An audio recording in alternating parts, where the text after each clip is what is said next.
Antes de que se inventaran los camiones y las carretillas elevadoras, los cultivadores de manzanas, en la región de los Calvados, en Francia, tenían que transportar sobre sus espaldas su producción.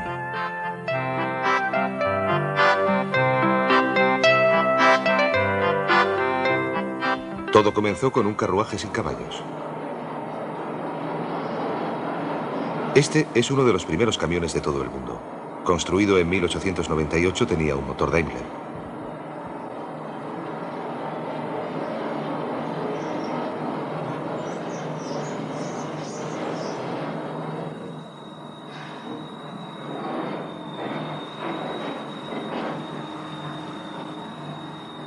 Este primitivo camión tenía ruedas de acero que ofrecían una mejor tracción que los neumáticos de caucho lisos y más estrechos. También disponía de tubos de refrigeración por agua. El desarrollo del vehículo comercial fue en sus comienzos un proceso lentísimo. Hasta que Henry Ford fabricó su coche 1 millón para pasajeros, no empezó a fabricar también vehículos para mercancías. Como los modelos europeos en que estaban basados, los primeros vehículos de transporte americanos parecían carros alargados con un espacio para la carga.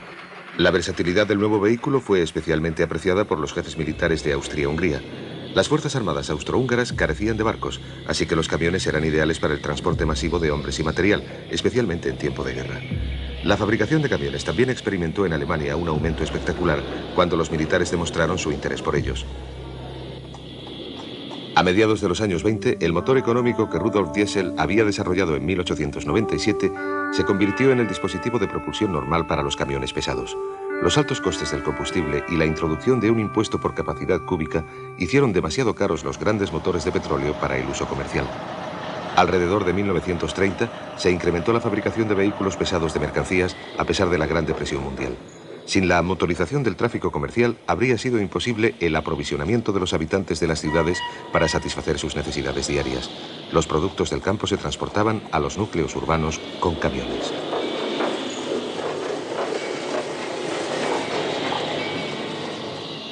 No solo se construyeron vehículos comerciales pesados, sino también ligeros. Un modelo que nació de la economía de la escasez fue el Framo, una camioneta de reparto con 3 ruedas. El Framo estaba exento de impuesto de 1933, llevaban todavía motores de petróleo. Se usaban no solo para el transporte de mercancías, sino también para llevar pasajeros.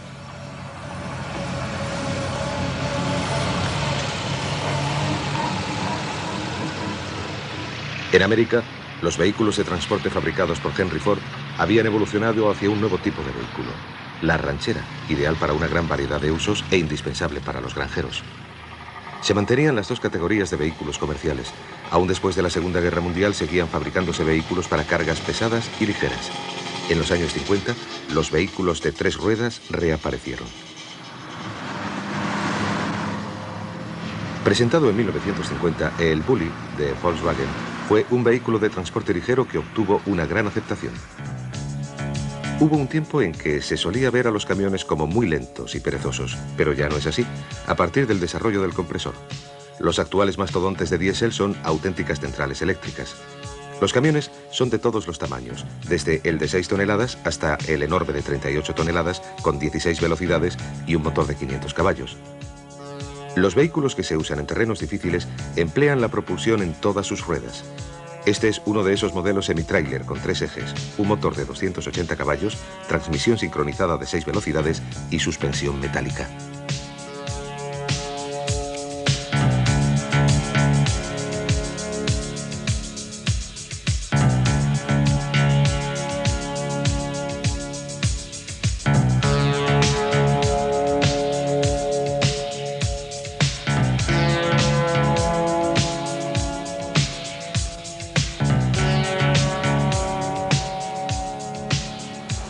Los camiones rápidos y potentes pueden resultar peligrosos para el tráfico cotidiano. Los conductores de estos vehículos a menudo rebasan la velocidad límite de 80 km por hora y frecuentemente pasan demasiado tiempo al volante.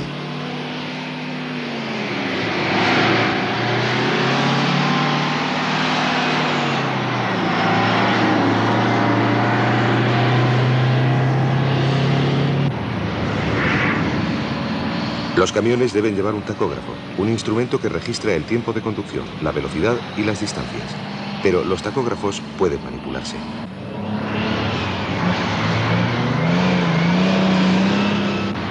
En Alemania Occidental, el 80% de las mercancías son transportadas por camión. El que un fabricante decida transportar sus productos por aire, mar, ferrocarril o carretera depende de la naturaleza de las mercancías, de las circunstancias y del coste. Y por lo general, se demuestra que el camión es lo más aceptable. Los camiones más impresionantes pueden verse en las carreteras de Australia y de los Estados Unidos. Monstruos de 200, 400 y hasta de 600 caballos con motor diésel y tubos de escape verticales.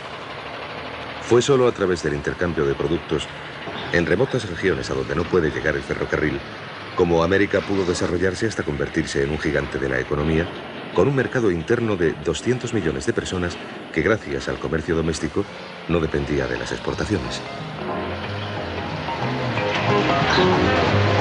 Well, I pulled out of Pittsburgh, rolling down that eastern seaboard. I got my diesel wound up and she's running like I never before. There's a speed zone ahead, well, all right. I don't see a cop in sight. 6 days on the road and I'm gonna make it home tonight. I got me 10 forward gears on a Georgia overdrive. I'm taking little white pills and my eyes are open wide. I just passed a Jimmy in a wine. Then I passed on everything in sight. 6 days on the road and I'm gonna make it home tonight. But it seems like a month since I kissed my baby goodbye. I could have a lot of women, but I'm not like some of the guys. I could find one to hold me tight, but I could never make believe it's all right. 6 days on the road and I'm gonna make it home tonight. Antes de que se desarrollara el autobús, siempre que un gran número de personas deseaban viajar juntas, se precisaban muchos caballos para tirar de los grandes carruajes. Hasta los comienzos de este siglo, los ricos podían permitirse comprar un landau, una especie de minibús para llevar de excursión a un grupo de personas. Los primeros autobuses eran chasis de camiones con carrocería y bancos muy duros.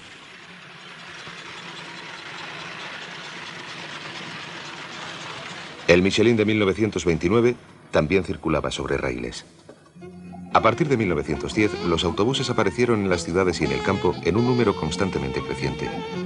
Después de la Primera Guerra Mundial, el ómnibus se convirtió en lo que indica su nombre, un vehículo para todos.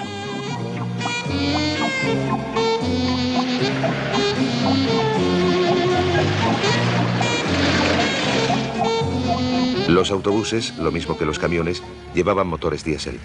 Esto los hacía más fiables y más económicos. En Londres, los autobuses de 2 pisos fueron una imagen típica de la escena ciudadana. Todavía lo son hoy. Junto al metro, ese tipo de autobuses es un medio ideal de transporte en una ciudad ya saturada de coches.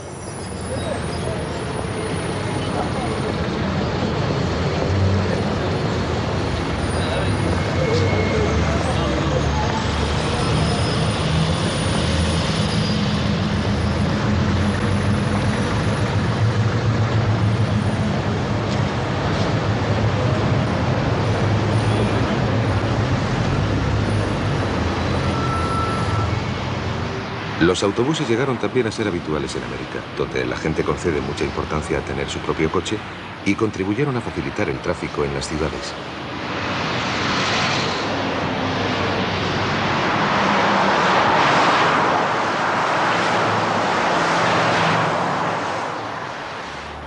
Los modernos autobuses y autocares son el resultado de un largo proceso.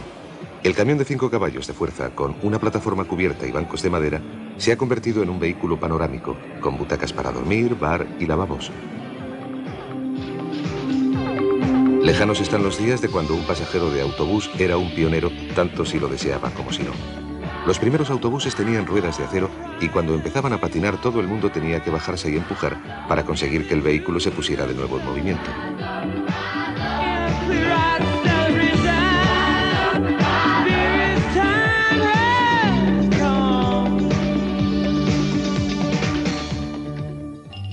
Los coches de bomberos son otra variante del camión.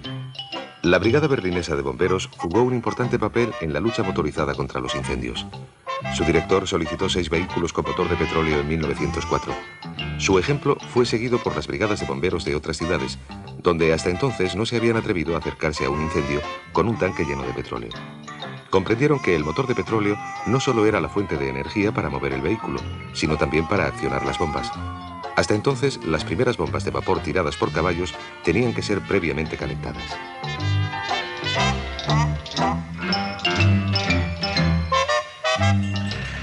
Las brigadas de bomberos en los años 20 estaban equipadas con una bomba contra incendios rotativa que era accionada por el motor del vehículo y que tenía una escalera de incendios. A medida que los coches de bomberos iban modificándose, el agua para las mangueras se almacenaba en un tanque especial que iba en el vehículo. Algunos gigantescos coches contra incendios americanos llevan 33 toneladas de agua. Pueden acelerar hasta los 180 kilómetros por hora en cuestión de segundos y arrojar el agua hasta una altura de 250 metros. Pero el agua no resulta apropiada para extinguir cualquier clase de fuego. El petróleo en llamas o el queroseno, por ejemplo, se extiende con el agua. Por eso, los coches contra incendios usados en los aeropuertos arrojan espuma o polvo para sofocar las llamas.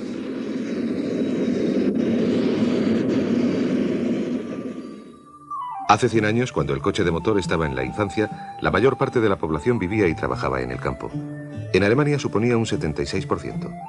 Esto significaba simplemente que 3 granjeros trabajaban para alimentar a un habitante de la ciudad. Pero a partir de la revolución industrial se produjo un desplazamiento gradual del campo hacia la ciudad. La economía rural estuvo en trance de colapsarse.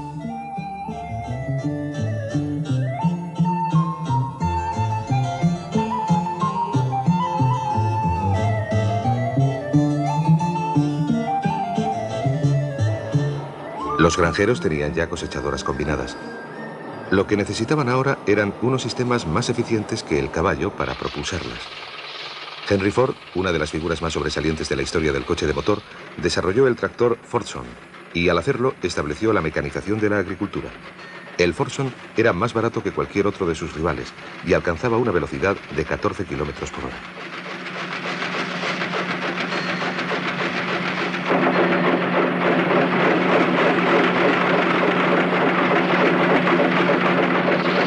Los tractores oruga se usaron también para el arrastre del equipo agrícola. Proporcionaban una tracción excelente, pero encontraron más aceptación entre los militares que entre los campesinos.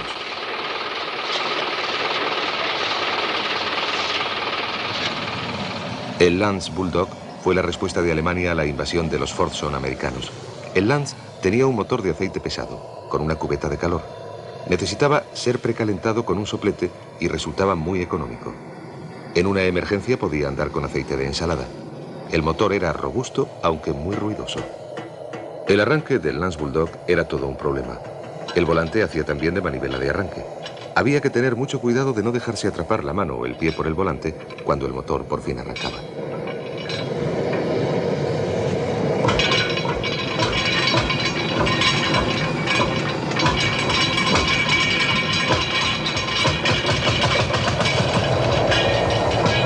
Cuando se conseguía que el motor arrancara, se le dejaba en marcha durante todo el día, no solo en el campo, sino también junto a las iglesias, los graneros o las tabernas.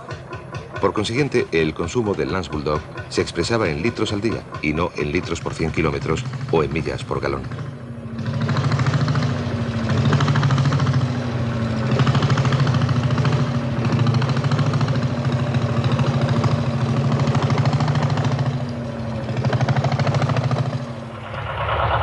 Los vehículos agrícolas experimentaron posteriores modificaciones, especialmente en los Estados Unidos. Ferguson fue el primer fabricante que combinó los distintos elementos de las cosechadoras motorizadas en un solo vehículo.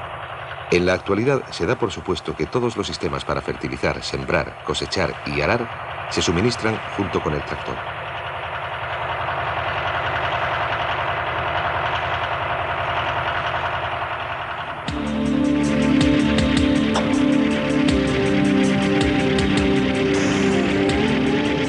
La generación más reciente de estas máquinas agrícolas consiste en vehículos de hasta 6 metros de anchura. Tienen depósitos para el grano con una capacidad de 5 toneladas y van provistos de un mecanismo que ajusta electrónicamente la altura a que se desea segar.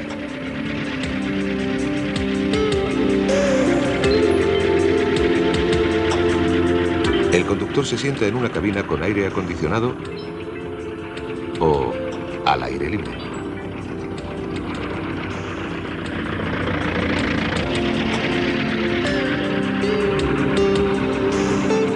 Estos monstruos se emplean en campos de trigo que son también de gigantescas proporciones, especialmente en Australia, Canadá y Estados Unidos. Los Amis de América son una secta rural, profundamente religiosa, originaria de Europa. Se les considera en general excelentes granjeros, pero debido a su obediencia hacia las críticas recomendaciones bíblicas, a menudo rehúsan la utilización de la maquinaria moderna. Por ejemplo, prefieren el arado arrastrado por caballo. En la actualidad, la agricultura sin las máquinas sería inconcebible en los países industrializados. Las yuntas de animales que se necesitarían para los arados requerirían el rendimiento del 40% del total del área cultivada para atender a su forraje.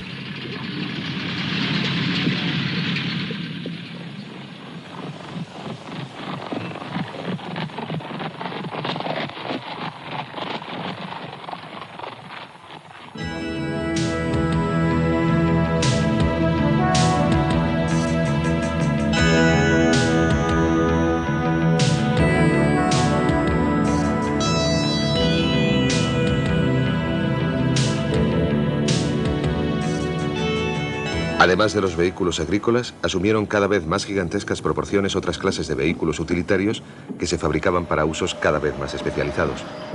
Aquí vemos la construcción en Brasil de una presa. El suelo resbaladizo, las empinadas cuestas y el clima extremadamente caluroso y húmedo exigen vehículos que sean capaces de afrontar condiciones de todo tipo.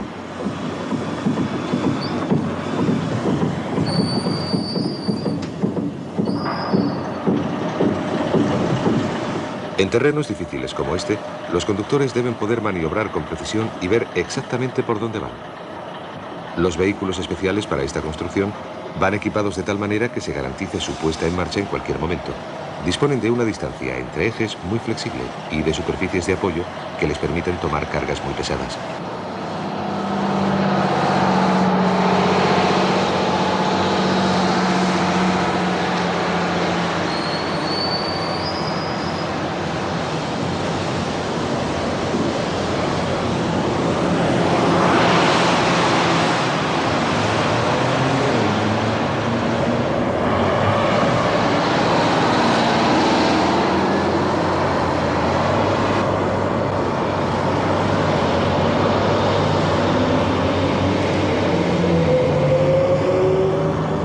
Una compañía del sur de Alemania construye una especie de plataforma sobre ruedas controladas hidráulicamente para el transporte de cargas excepcionalmente pesadas. El vehículo es de conducción diagonal y también circular.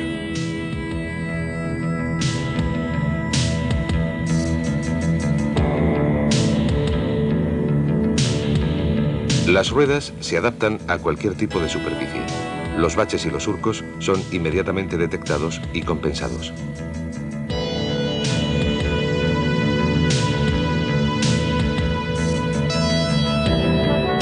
Varias unidades pueden conectarse entre sí para el transporte de cargas que son excepcionalmente voluminosas o pesadas.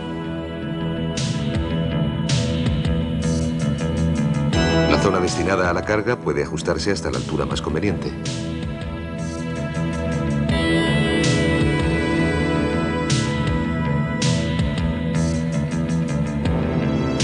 Estos supertransportes pueden cambiar de lugar toda una factoría. Pueden transportar plantas de desalinización y torres de refinería.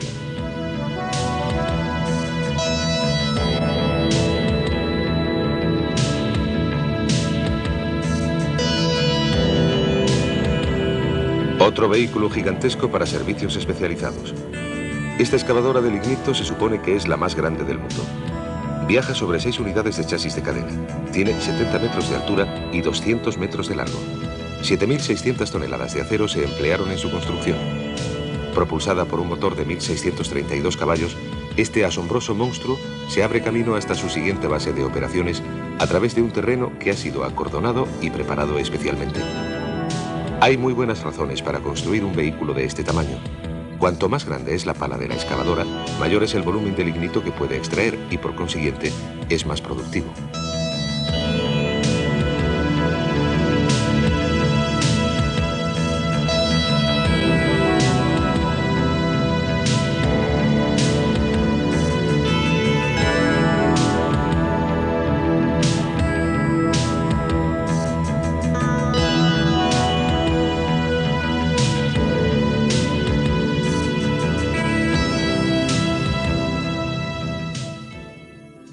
El taxi es el vehículo de servicio más pequeño.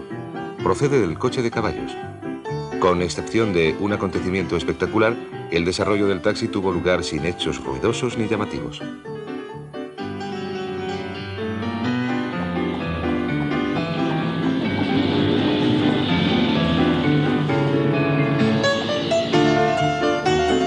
El taxímetro de 1898 conservaba todavía un inequívoco parecido con el carruaje arrastrado por caballos.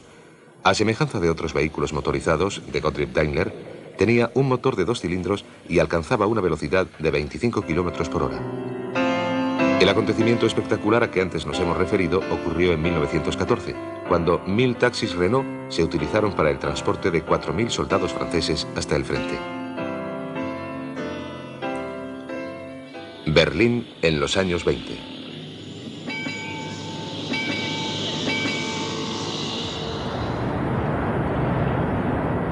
Los taxis, igual que los autobuses y otros coches de transporte público, ayudan a aliviar las caóticas condiciones de tráfico que existen en muchas ciudades.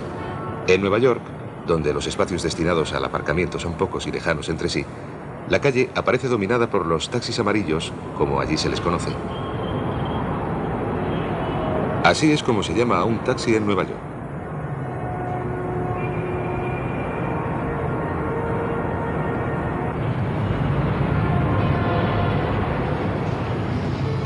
Los taxis de Londres son Austins especialmente construidos y que han mantenido su respetable apariencia hasta el momento presente.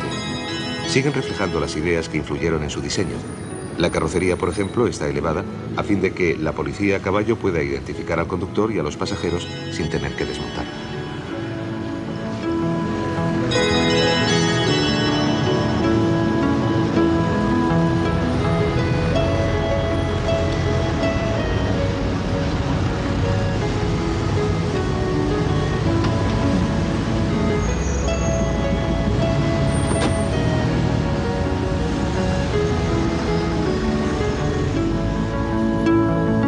También hay espacio suficiente para que el ejecutivo pueda tener el sombrero puesto cuando se traslada al club o al banco.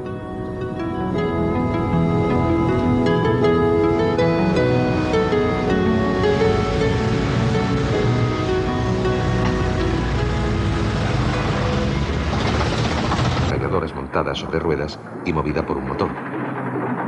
En la Primera Guerra Mundial, los alemanes tenían camiones blindados, pero al principio no disponían de carros de combate. Los carros de combate se usaron por primera vez por los británicos en 1916. El principio era muy sencillo. El carro de combate era una fortaleza de acero que marchaba por cadenas y que no estaba limitado por la carretera. Dentro de él, los artilleros podían disparar sobre el enemigo protegidos por un vidrio a prueba de balas. Estos monstruos de acero se movían por un camino que ellos mismos trazaban, por así decirlo. Las ruedas del carro de combate giraban dentro de una cadena articulada como si estuvieran sobre una correa sin fin. Las cadenas se ponían en movimiento por transmisión y por un embrague a través de unas potentes ruedas accionadas por un motor de alta potencia. En el caso del carro de combate, la combinación de la rueda y la cadena demostraba ser particularmente apropiada, ya que tenía que moverse por terrenos abruptos. La experiencia que proporcionaron los carros de combate sirvió para el desarrollo de los vehículos de campo a través, que también pudieran hacer frente a los terrenos difíciles y fueran apropiados para su uso en la guerra. El estallido de la Segunda Guerra Mundial dio lugar a la utilización de una gran variedad de vehículos militares. Los americanos tenían el Jeep, un vehículo todoterreno.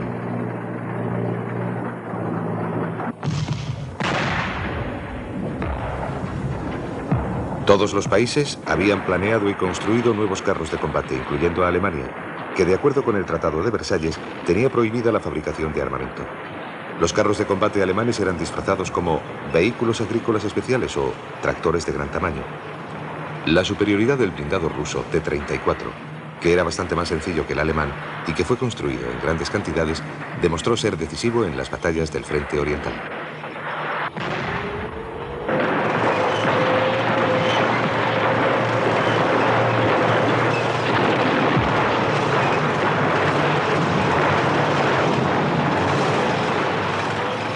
Cuando se constituyeron las Fuerzas Armadas de Alemania Occidental en 1955, fueron equipadas en un principio con carros de combate americanos. Pero a partir de 1970, la Bundeswehr, como es sabido, tenía blindados alemanes. El Cheetah es un carro de combate antiaéreo. Sus dos cañones tienen un alcance de 3.500 metros. El sistema de radar puede detectar a un avión a 15 kilómetros.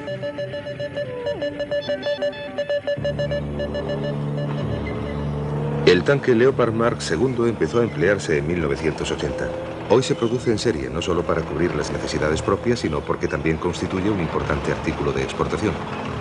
Este carro tiene 1.500 caballos de fuerza y puede avanzar a una velocidad de más de 70 kilómetros por hora. También puede localizar y disparar con exacta precisión a cualquier blanco, mientras marcha a toda velocidad.